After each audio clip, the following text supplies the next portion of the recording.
अपराध क्राइम वह कार्य या चूक है जिसे कानून द्वारा निषिद्ध किया गया हो तथा जिसके लिए राज्य द्वारा दंड निर्धारित किया गया हो। सरल शब्दों में, जब कोई व्यक्ति ऐसा कार्य करता है जिसे कानून मना करता है या ऐसा कार्य नहीं करता जिसे कानून करना अनिवार्य बनाता है, तब वह अपराध कहलाता है। प्रत्येक अनैतिक या पापपूर्ण कार्य अपराध नहीं होता। कोई कार्य तभी अपराध माना जाता है जब उसे कानून ने अपराध घोषित किया हो और उसके लिए दंड का प्रावधान किया गया हो। इसलिए अपराध केवल किसी व्यक्ति के विरुद्ध किया गया गलत कार्य नहीं है, बल्कि पूरे समाज के विरुद्ध किया गया ऐसा कृत्य है जिससे सामाजिक शांति, सुरक्षा और व्यवस्था प्रभावित होती है।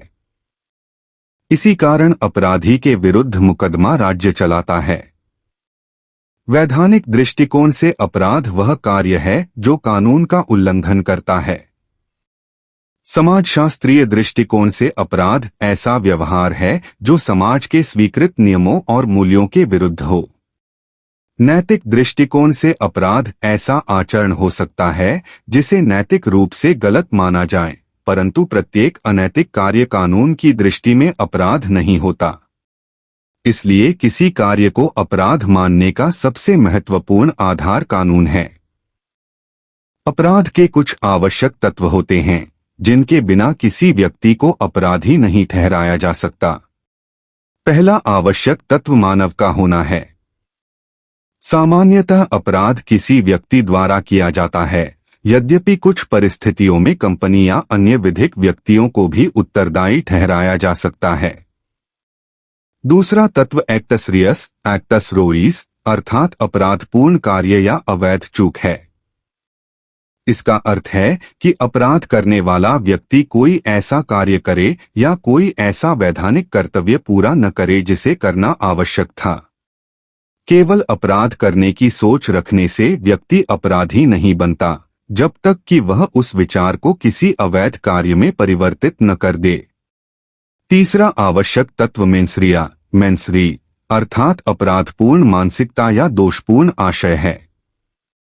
सामान्यतः अपराध सिद्ध करने के लिए यह आवश्यक होता है कि अपराधी के मन में अपराध करने का इरादा, ज्ञान, लापरवाही या उतावली रही हो।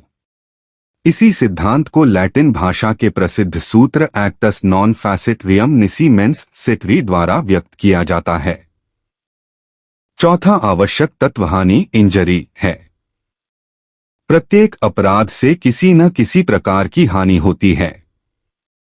यह हानि किसी व्यक्ति को शारीरिक चोट, आर्थिक नुकसान, मानसिक पीड़ा, संपत्ति की क्षति या पूरे समाज को प्रभावित करने वाली हो सकती है। पांचवा आवश्यक तत्व कानूनी निषेध एवं दंड का प्रावधान है। यदि किसी कार्य को कानून ने अपराध घोषित नहीं किया है और उसके लिए दंड निर्धारित नहीं किया है तो उसे अपराध नहीं माना जा सकता। अपराधों का वर्गीकरण अनेक आधारों पर किया जाता है। गंभीरता के आधार पर अपराध दो प्रकार के माने जाते हैं, साधारण अपराध और गंभीर अपराध। साधारण अपराधों के लिए अपेक्षाकृत कम दंड दिया जाता है, जबकि गंभीर अपराधों के लिए कठोर कारावास या विशेष परिस्थितियों में मृत्युदंड तक का प्रावधान हो सकता है।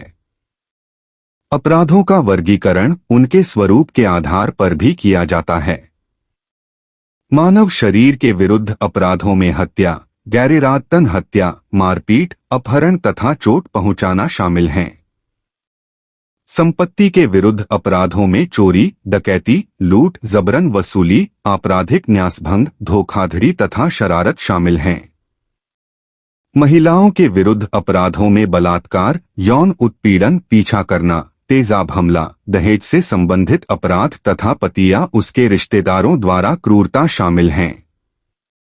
बच्चों के विरुद्ध अपराधों में बाल तस्करी, बाल श्रम, अपहरण, यौन शोषण तथा परित्याग शामिल हैं। लोक शांति के विरुद्ध अपराधों में दंगा, अवैध जमाव तथा मारपीट जैसी घटनाएं आती हैं।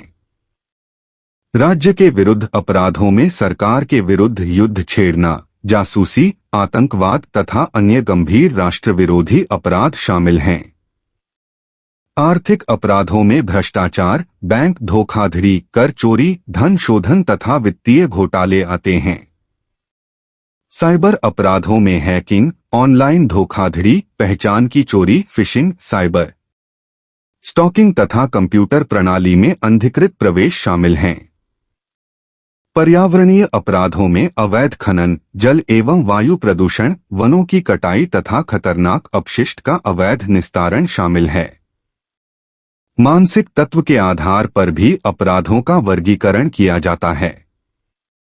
जानबूझकर किए गए अपराधों में अपराधी का स्पष्ट इरादा होता है, जैसे हत्या। लापरवाही से किए गए अपराधों में व्यक्ति की असावधानी के कारण अपराध होता है, जैसे तेज एवं लापरवाह वाहन चलाकर किसी की मृत्यु करना। कानूनी प्रक्रिया के आधार पर अपराधों को संज्ञेय कॉग्निजेबल एवं असंज्ञेय नॉन कॉग्निजेबल अपराधों में बांटा जाता है। संज्ञेय अपराधों में पुलिस बिना न्यायालय की पूर्व अनुमति के प्राथमिकी दर्ज कर सकती है तथा गिरफ्तारी कर सकती है, क्योंकि ये गंभीर अपराध होते हैं।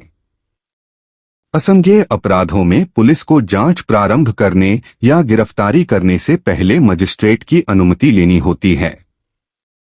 इसी प्रकार अपराधों को जमानती एवं गैर जमानती तथा समझौता योग्य एवं असमझौता योग्य अपराधों में भी विभाजित किया जाता है।